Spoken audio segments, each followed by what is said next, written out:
history of their town, chances are Pat Leonard's name will come into the conversation. After attending the Abraham Lincoln Elementary School, okay, here comes your VIP envelope. If you've been following my version of the Quintarium for the past few weeks, you've been talking about the opening of the envelope. Well, folks, it's like Christmas morning, but you can't open the envelope. Strict envelope police are in the room. All right, take 3 for the QATV film crew on the Pat Leonard intro. So, when people in Braintree talk about the history of their town, chances are Pat Leonard's name will come into the conversation. After attending the Abraham Lincoln Elementary School and both South Junior High and the Hollis School in Braintree, Patrick J. Leonard Jr. went on to graduate from Braintree High School as a member of the class of 1963. He was a history major in the College of Education at Northeastern University and served as a Reserve Officers Training Corps cadet, graduating in 1968 and was commissioned as a second lieutenant in the U.S. Army Adjutant General Corps on August 1st of that year. After earning a master's degree in history, again from Northeastern, he went on active duty in the U.S. Army. After returning home, he worked in his family's private security guard and investigator business for several years, and then returned to his career in education as a U.S. history teacher. After earning a master's degree in special education, again, go Huskies, Pat went overseas as a teacher in 1981, and during more than 20 years in Latin America, served as teacher and later the vice principal of the middle school, the Escuela Americana in San Salvador, El Salvador, and as a teacher and later the secondary principal of the Colegio Internacional de Carabobo in Valencia, Venezuela. While living in Latin America, Pat made up regularly at Rotary clubs in Venezuela and El Salvador. A fluent Spanish speaker, Pat returned to the U.S. on Veterans Day in 2001 and returned to Randolph High School as a world history and U.S. history teacher. He was head of the history department and retired in 2015. Pat is actively involved in many historical projects in Braintree, including the Bicentennial Time Capsule Society's annual time capsule inspection ceremony.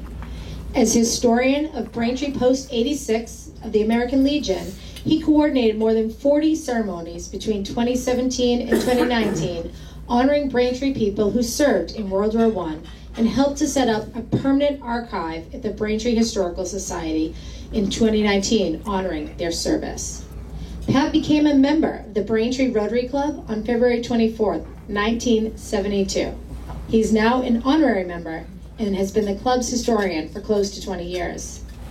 In 1977, he visited the Rotary Club of Braintree and Barking, England with his father, who had been a member of the Boston Rotary and served as president of the Hingham Rotary.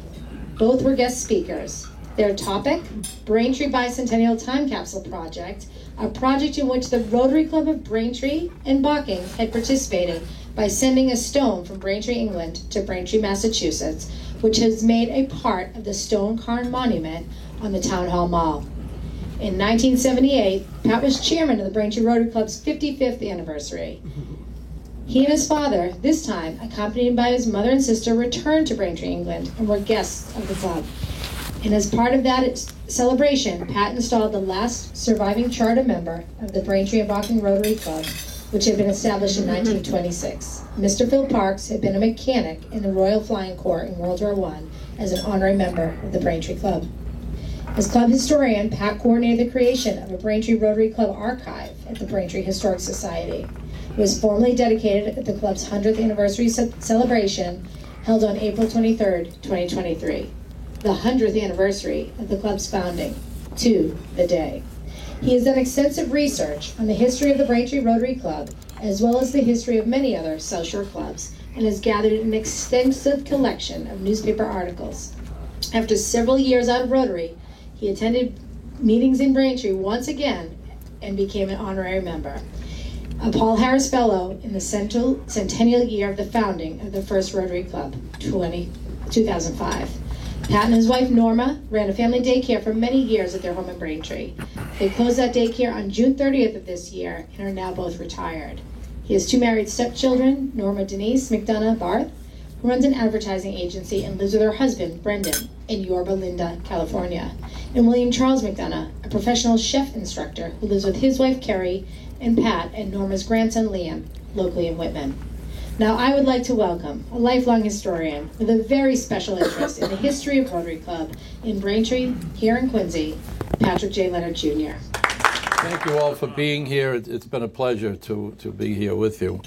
Thank you really very much, and thank you to all the members of Braintree who came here to be part of this meeting, because the relationship between Braintree and Quincy, the Rotary Clubs, is very long and a very important relationship. I must tell you one little anecdote about that visit to Braintree, England, in the Braintree, England stone, which is part of the monument on the time capsule on the Braintree Town Hall Mall.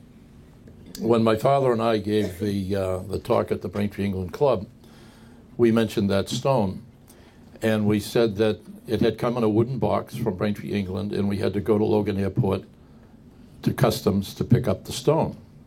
So when the customs agents opened up the stone, they said, "What is this?" We said, "Well, it's a stone from Braintree, England." "Why are they sending you a stone? They wanted to break the stone? Is there something in here? Are you trying to smuggle something in here with this stone? You know, why would you be sending a stone from Braintree, England, or receiving one?" So when we said that, everyone in the Braintree, England Club really laughed. And we said, "Why? What's so funny?" And they said, "Well, you think it was funny in customs when you were receiving a stone from Braintree, England? What about us in Braintree when we were sending a stone to Braintree, Massachusetts?" Remember, the bicentennial is not a big thing in England. We don't really celebrate the anniversary of your independence, because in our history that's something we sort of downplay. And customs, well, don't they have stones in America? Why do you need to send them a stone? But finally it came and it got there, and we were received in Braintree, England, in true Rotary fashion in a way that you just cannot imagine. I was delighted to see our District Governor, Angela, here today, who I've known many, many years. So happy to see you, Angela. Thank you.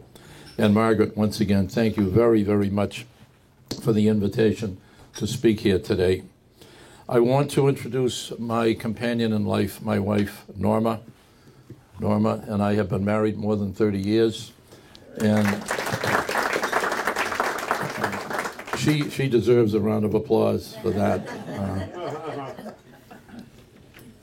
One of the great challenges, I think, of being married, particularly for the wife, is that you have to listen to the husband's jokes over and over and over again. And so, oh, here comes this one. Okay. I've been on the planet now for a little over 78 years, and my 78th birthday was June 24th. Had to think a minute. There's three things that happen to you when you get old. The first one is your memory begins to fade, and I can't remember the other two. But so one of the sayings, if you deal with people, is that if someone is angry at you, walk a mile in their shoes. And if that happens, and that person is still angry with you, remember, he's now a mile away from you, and he's barefoot. We're going to celebrate centennials this year of many things in Quincy, and it reminds me of the program about longevity. And this speaker was talking about how to extend your life. And he said, I want to open my program today by saying, is there anyone in the audience who would like to live to be 100 years old? And one guy immediately raised his hand. And he said, and you, sir, how old are you? 99. Rotary is the best organization in the world, absolutely. I've been in Rotary clubs in different countries, given programs in Spanish and English. It is absolutely marvelous. You have, by becoming a member of the Rotary Club, made yourself really a citizen of the world. Everywhere you go, there is a Rotary Club. When I was overseas, when I first went overseas in 1981, I went to Valencia, Venezuela. And there were 1 million people in Valencia, and I only knew one of them, the one who hired me. Other than that, I didn't know anybody. But when I went to the Hotel Intercontinental the first week I was in Valencia, and ¿Dónde está la reunión del Club Rotario? Where is the Rotary Club meeting? Because I walked in and there was the wheel. I'm home again. Within an hour, I had 40 new friends, the leaders of business and professions in Valencia, Venezuela. My Spanish was not that great, but there were several people who spoke English and they translated for me, and from there, I used to go to their meetings regularly, and the same thing happened in San Salvador.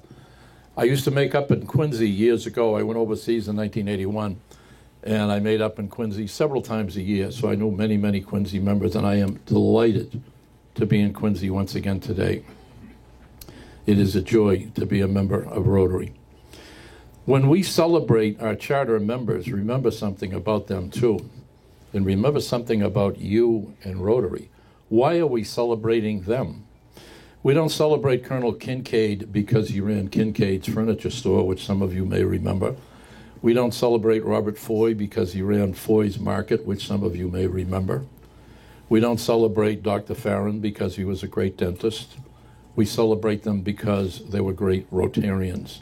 That is what gives them their place in Quincy history. Certainly they have a place in Quincy history with other things, but we celebrate them today because of the Rotary Club.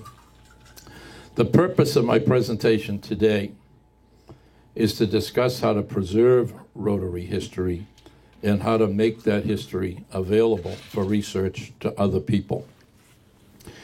Every Rotary Club should have an annual historical preservation goal. The history of the Rotary Club and the biographies of the members are vital parts of the history of every community in which you find a Rotary Club. Think about who's in the Rotary Club, who was in the Rotary Club.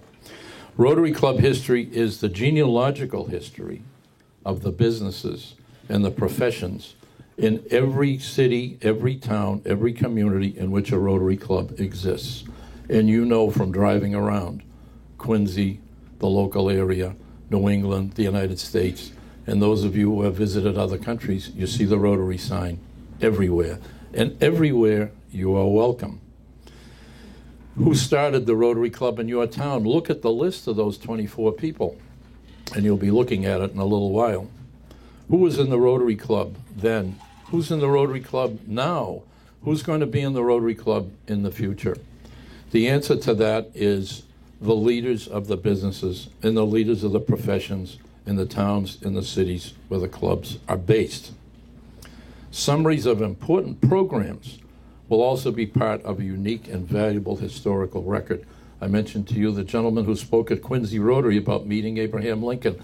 In the newspaper, all it said was, it was an interesting program. I'll bet it was. But instead of listing the guests that day in the fine, I wish they had said something about, well, where did that meeting take place?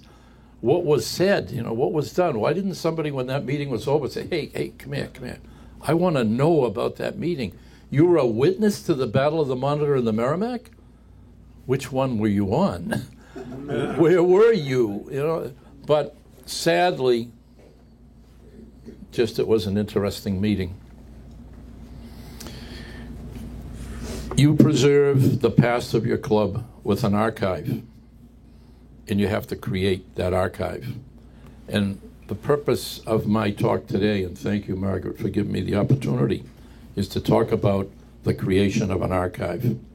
Thousands of Rotary clubs have no base, and you know that very well. Where has this Rotary Club met? Is it Cliveden Building, Neighborhood Club, probably Masonic Temple? You know, many, here we are today, many places, but there is no fixed base. Meetings are held in different places over the years. Detailed and carefully written reports about events and projects go to the homes of members and are eventually discarded.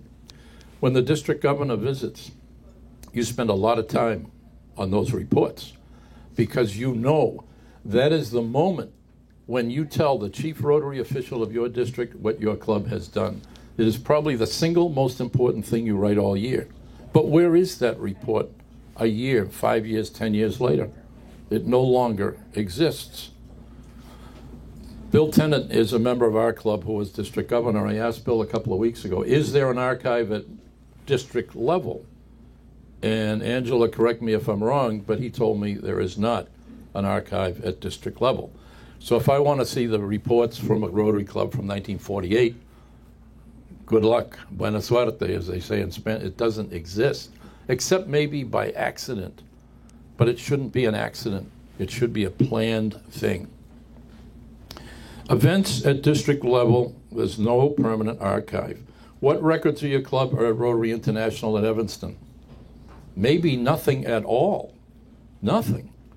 Maybe a lot. Depends on who sent things in. Maybe Rotary clubs have no home for their history. And that's really true. There is no base. But virtually every city and town has a Rotary Club. Every city and town also has a library. Also, every city and town also has a historical society. Those organizations should always work together.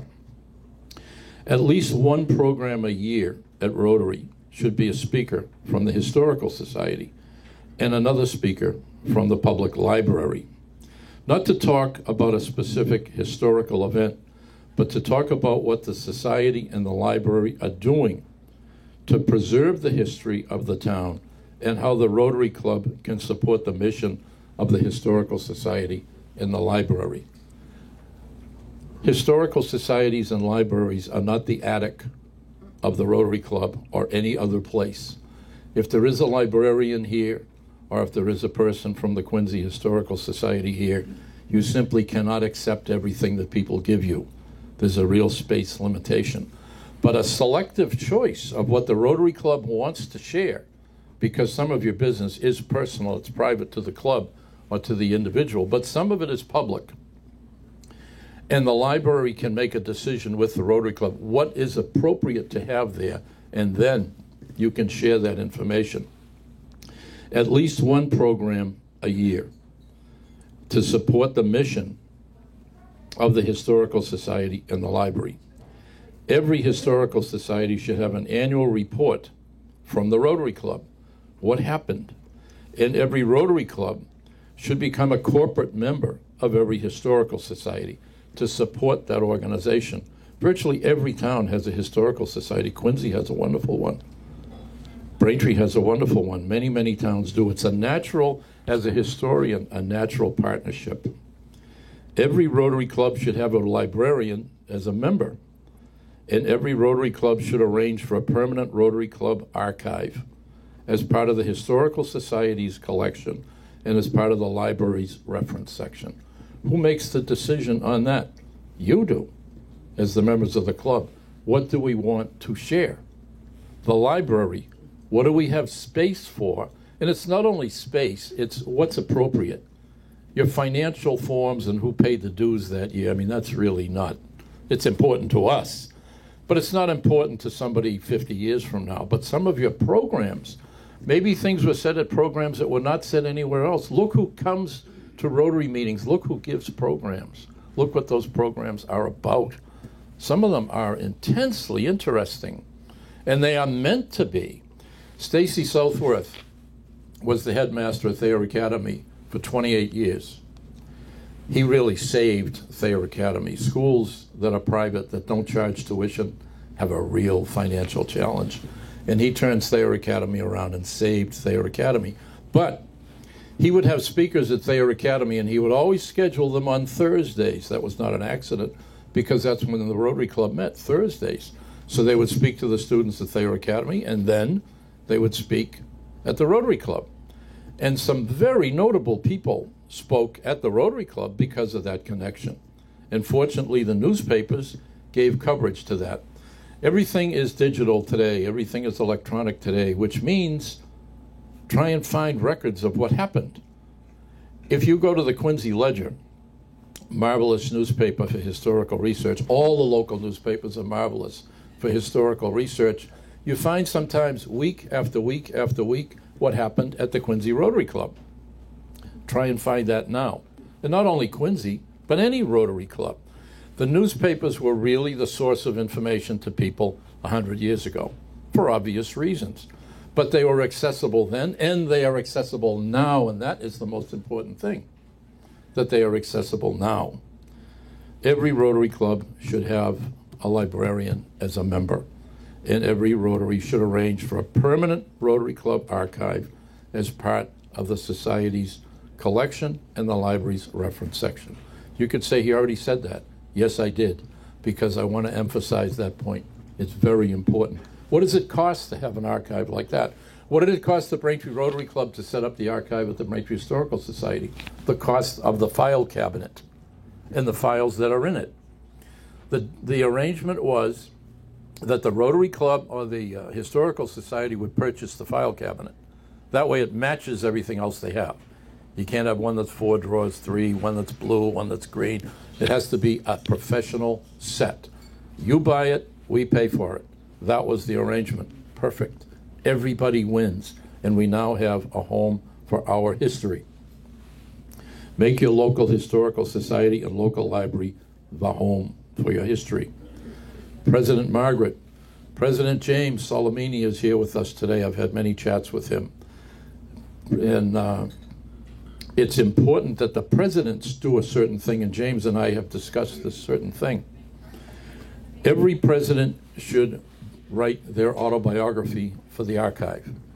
You say, well, some things are happening to me. I don't want any public access autobiography. Well, that's fine, because you choose it. You put in there whatever you want. It's up to you.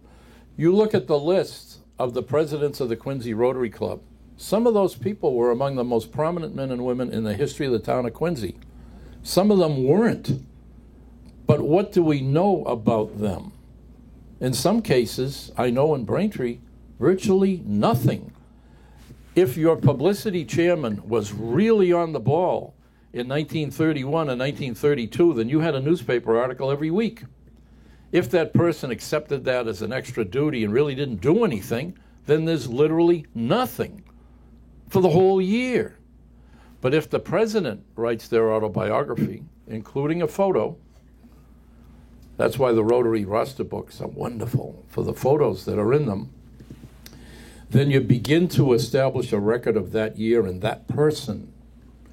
You know something, too? If you know you're recording what you did, you want to do a little bit more, right? Say, geez, I haven't done anything important here for about 2 months.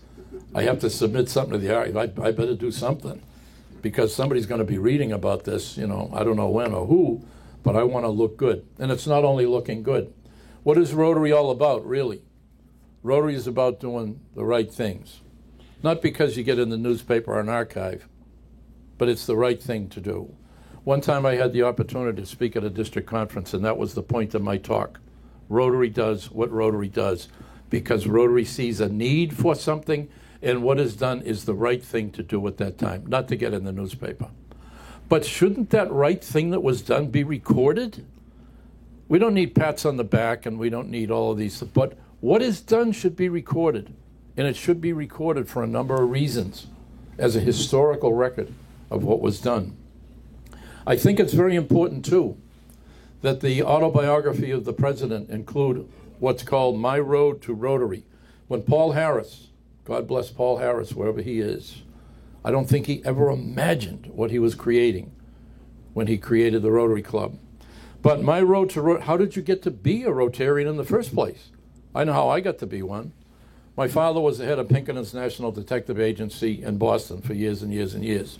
A message came down from New York: join the Rotary Club in Boston. And my father said, but I'm busy. I can't go to these meetings every week. Join the Rotary Club in Boston. Jawohl. He joined the Rotary Club in Boston. He said, Patrick, every week, that big plate of cheese was just beautiful. That's what he said the programs were good too, but that cheese, wow.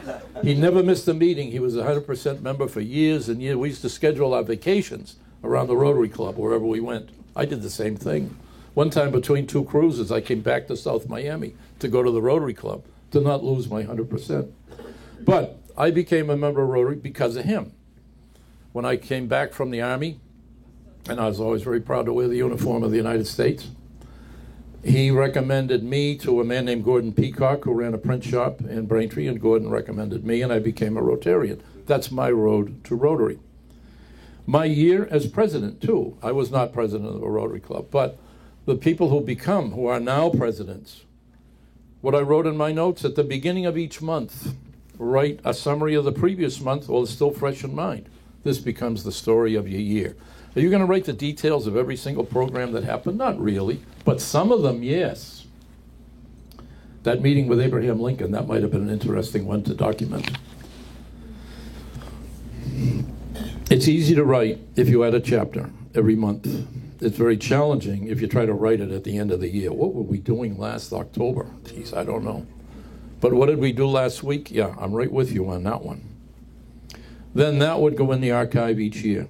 Imagine if they had done that in Quincy starting in 1922. What would we have as an archive of every single Rotary Club in the world? You know what's great about Rotary too? You're not alone. You think of something you want to do. You want to plant 1 million trees. We planted some in Braintree because of that Rotary International president from Australia. That Rotary International president from Australia, is he going to say, hey, I think I'll make a long-distance call to the Director of Public Works in Braintree and see if he wants to plant some trees? No.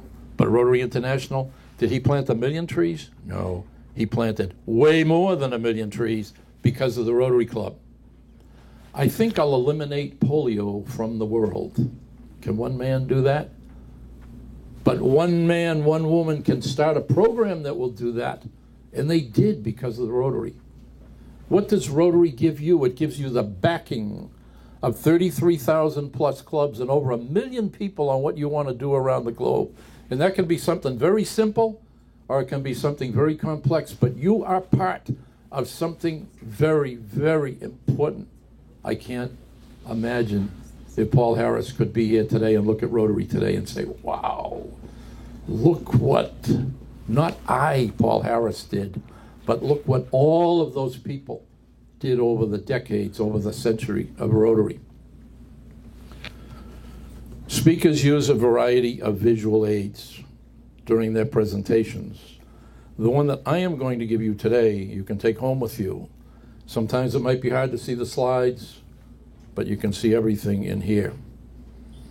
I was a teacher for many years. I used to give the kids a survey at the end of the year, and it said, tell me what you liked about my course and tell me what you didn't like. Just tell me about it. One of my little girls wrote, not little girls, she was like 16, junior in high school. She said, I learned so much in Mr. Leonard's history course this year, but I can't remember any of it. Let's open the envelopes, please. Don't take anything out yet, though. Follow directions, yes. When I was in the Army, one of the things that we had to do was learn how to put on a gas mask. And they had a building that was full of this gas. You could see it was like gray gas in there, and we're out there. Gentlemen, you must learn how to follow directions.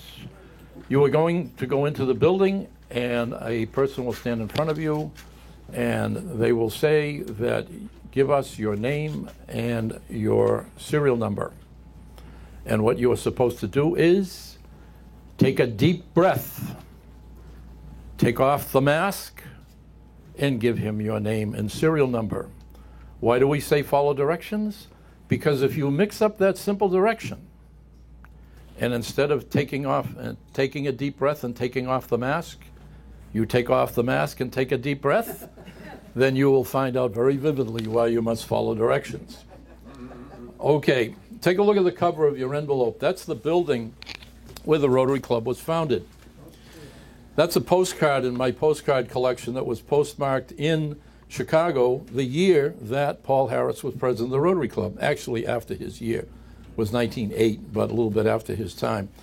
We all want to remember what we look like as young people, right? Well, there's Paul Harris as a young man. Many times you see him as a quite older man, but that's him when he was a lawyer in Chicago. The other man, Chesley Perry, is the man who really made Rotary an international organization. The man we celebrate today, the man we honor today, is Robert Gaskell. And we'll be talking a little bit more about him. That's his college graduation picture. And one of Robert Gaskell's friends, I would say, was Gus Bergfuss. That picture of Gus Bergfuss was given to me by his widow. Margaret mentioned that I was chairman of the 55th anniversary ceremony in Braintree back in 1978. the guest of honor was Gus's widow. She loaned me that picture. I made a slide out of it. When I put it up on the screen, that lady, who was then about 88 years of age, said, "That's my Gus. That's my Gus." Why? Because she was the only lady in the room who remembered him looking like that. That was the man she married. Okay, take out this one, the single sheet first, please. This is a sheet that I use at every time I speak. I use this. Braintree Bicentennial Time Capsule Society. I'm not going to go through this item by item. You can take a look at this with a cup of coffee at home over the weekend. But these are things about the town of Braintree. Remember that Quincy was Braintree until 1792. So these things are shared history that all of us share about John Adams, John Hancock, Abigail Adams. Abigail was a much better business person than John, incidentally. John, when he was a diplomat overseas, wanted to send her money. She says, no, don't send me money. There's nothing to buy here. Send me things. I will then sell the things and we'll get more money. She tripled her income by doing that. I say tripled, I'm not 100% sure, but she certainly increased it. He was a good diplomat. She was a good business person. So just look at this one at your leisure, but I think you'll enjoy reading through some of those. Okay, the next one looks like this. Okay. First meeting of Rotary Club. That is your Rotary Club. That's the first known newspaper article about the formation of the Quincy Rotary Club. And if you take a look on the back of that little handout, you'll see Hancock Street, the way it looked when the club was founded back in 1922. And underneath, the Thomas Crane Library. Where are all the microfilm records of the Quincy Patriot Ledger? In the Thomas Crane Public Library. Readily accessible, a great reference staff who will help you immeasurably to find your own history. Let's open this little booklet up, please. That is a list of newspaper articles that I made probably 20 years ago or more. And I gave that to Margaret a few weeks ago, and I said that I would get her copies of those articles. So Margaret, if you could come forward, please. You read the Rotarian, great magazine. This is the cover of the Rotarian magazine for March 1923. Why is it there? Because this is page 170 of the Rotarian magazine for March 1923. That's the first time that the Quincy Rotary Club's existence was announced to the world through the Rotarian magazine. So we can add that to the Quincy Rotary Club's archive. Margaret, I'm going to give you this. And what is in that are copies of all of those articles, many of which were on the front page of the Quincy Patriot Ledger. So Margaret, with my compliments to the Quincy Rotary Club, something for your archive. I'll let it pass the run. Sure. To get it started, the postcard, incidentally, is a great thing for historical stuff. Imagine Quincy looking like that. Actually, you probably remember Quincy looking pretty much like that until fairly recently. Okay, now, the third thing, and this is the big one in here, this booklet. Now, there's a lot of Rotary history in this booklet. Margaret, I wonder if you could do me a favor. If you could just hold this so I can have both hands with this. Okay? Okay, thank you. Just, okay. Okay, front page, that is the man who founded the Rotary Club of Quincy, the Rotary Club of Braintree, and the Rotary Club of Weymouth. Weymouth will have its 100th anniversary next March. Charter date, April 1st, 1924, and the club was founded on March. Now, I want all of you to be participants in the final proofreading of this little booklet. So take out a pen, please. I want to say that we worked as a team to produce this. If you look up on the top, on the left, it says Rotary Club of Quincy, Massachusetts, Organization Night Ceremony, November 25th, 1922. It was November 24th. So please make that little correction. Make it November 24th, and then we collectively can say that we completed this little volume of Quincy Rotary Club history as a Rotary team. Thank you very much for your help with that. That, incidentally, is the Rotary Club symbol in 1924. Up to 1924. Take a look at it. Look at the hole in the middle, and you'll notice there's no keyway there. Somebody somewhere along the line said, and Mike Gardner, our entrepreneur here, would certainly know, wheels on cars have to be attached to something or they won't spin around. So without a keyway, they said technically that wheel doesn't work. So they put the keyway in. If you look at the center, you'll see. Okay, Bob Gaskell, an outstanding Rotarian who created our 3 clubs. Take a look on the back, this page, and look at Quincy right in here, and you will see what Bob Gaskell started when he established the Rotary Club of Quincy. This giant family tree of Rotary. And the seed for that family tree was planted here, not far from where we are right now, across the street from the Crane Library, where the old YMCA used to be. Incidentally, the first joint meeting of the Quincy and Braintree Rotary Clubs took place on July 25th, 1923. 100 years ago, in about 2 weeks. They had to change the venue because it rained that day, same as today. They were supposed to go to Robbins Pond in Bridgewater to do an outdoor event. Instead, they did an indoor event at the Quincy YMCA. Okay, open up your booklets to these 2 pages. On the left is Paul Harris at different stages of his life. As a child, as a cadet, as a young lawyer, and as the person, the President Emeritus of Rotary, who you most usually see is that photo. But hopefully we're eventually all going to get to be older people.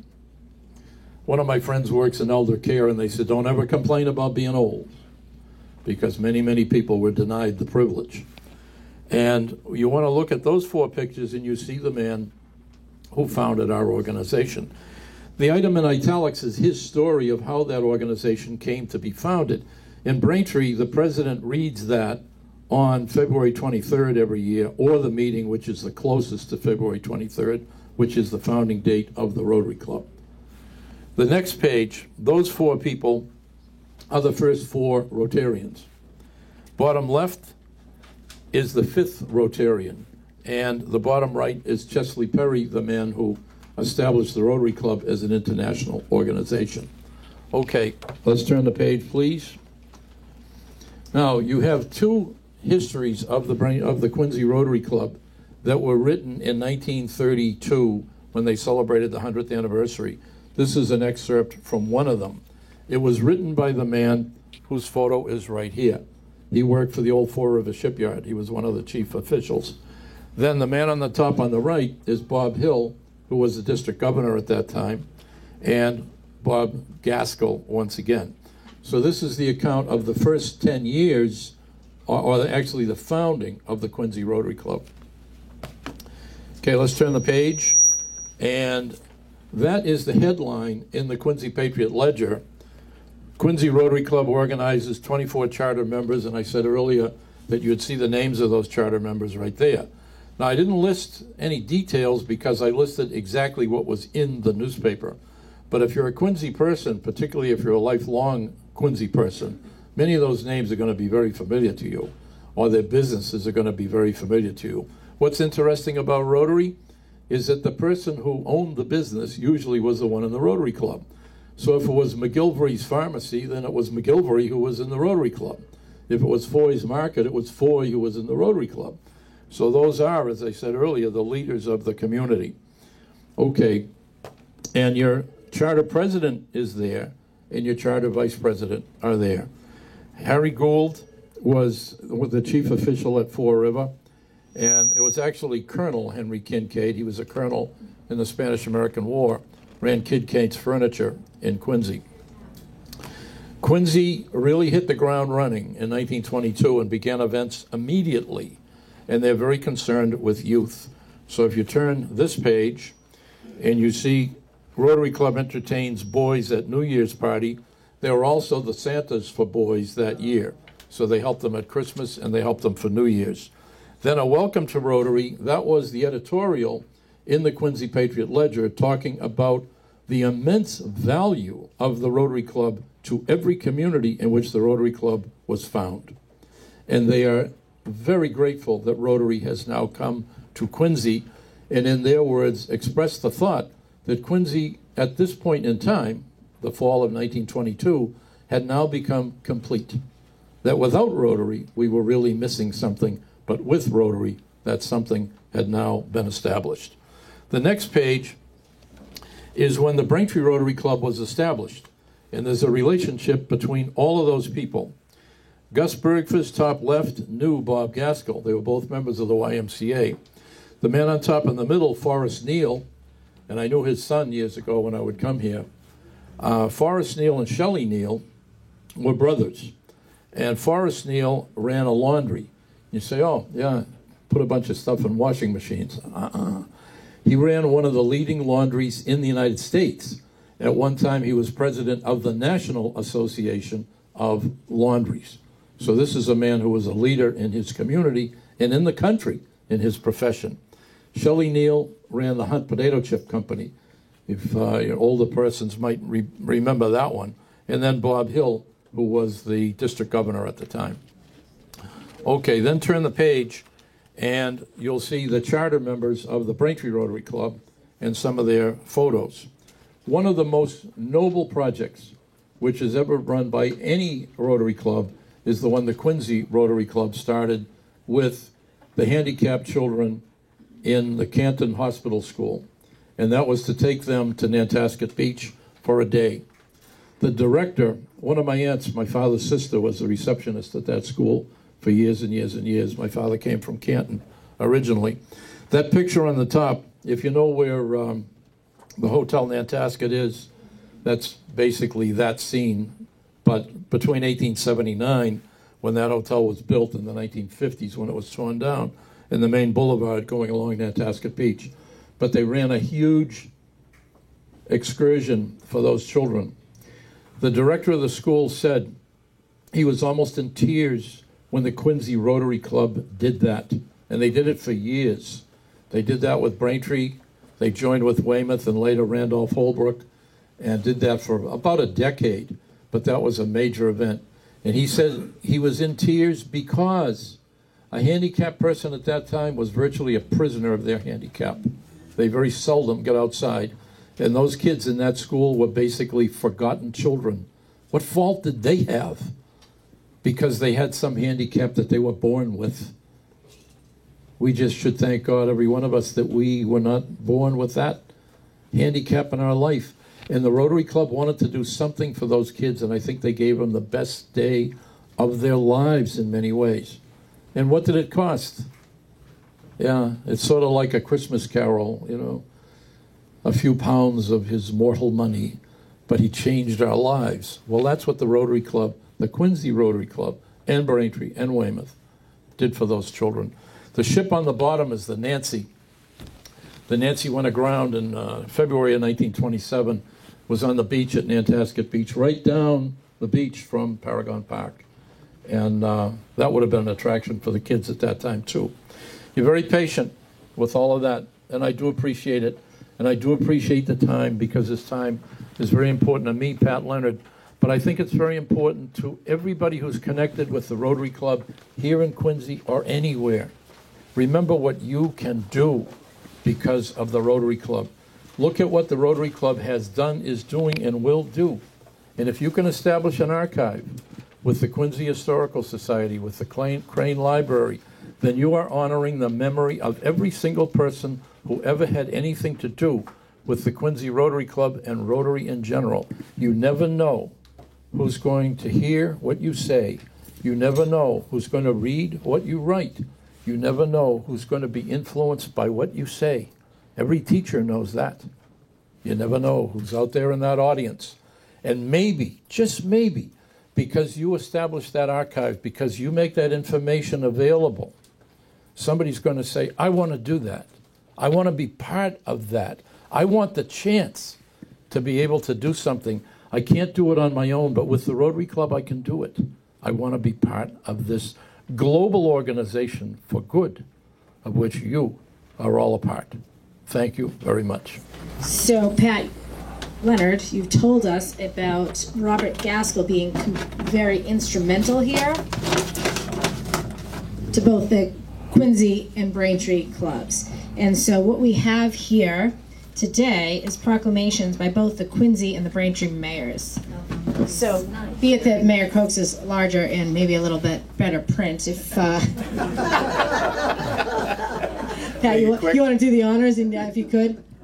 All right, I'm going to read this really quick. Sit down. Okay. Whereas Paul Harris founded Rotary Club 1 in Chicago, Illinois on February 23rd, 1905, with a mission of fostering superior ethical standards in the workplace, developing mutual respect and good fellowship among all business and professional people, providing high-quality community service, and taking as its motto, service above self. The Rotary Club became known as Rotary International in 1922.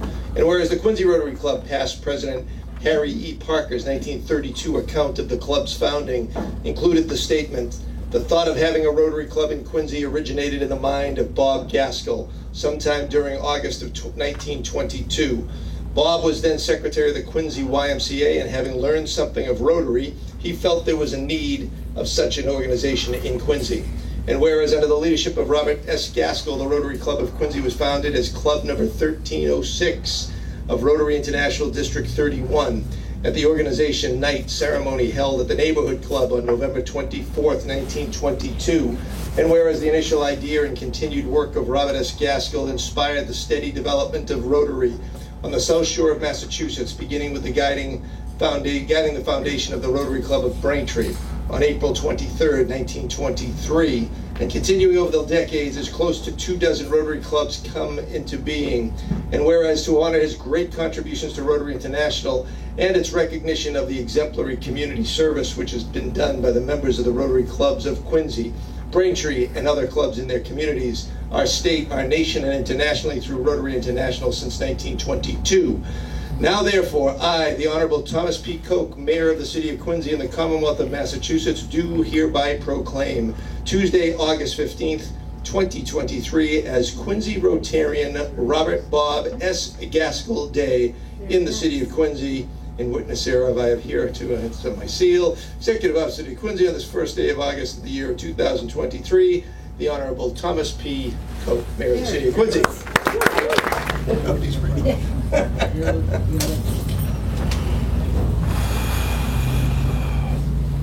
There we go. Hello everyone, my name is Jason from Brazil. I don't speak very well, and my friend is Daniel translation. Hello everyone.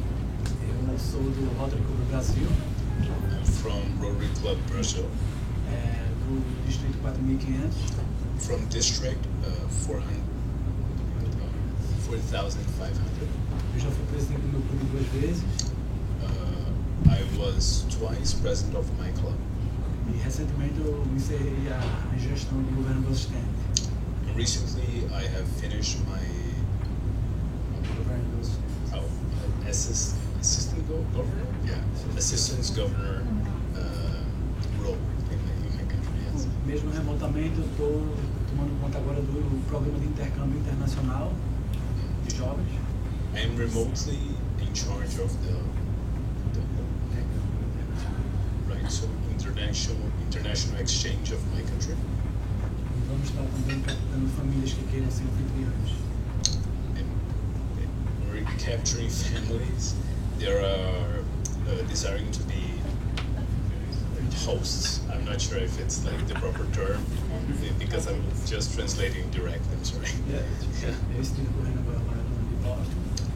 I've been recently running at the Boston Marathon. Eu sigo a página do Rotary Braintree no Instagram.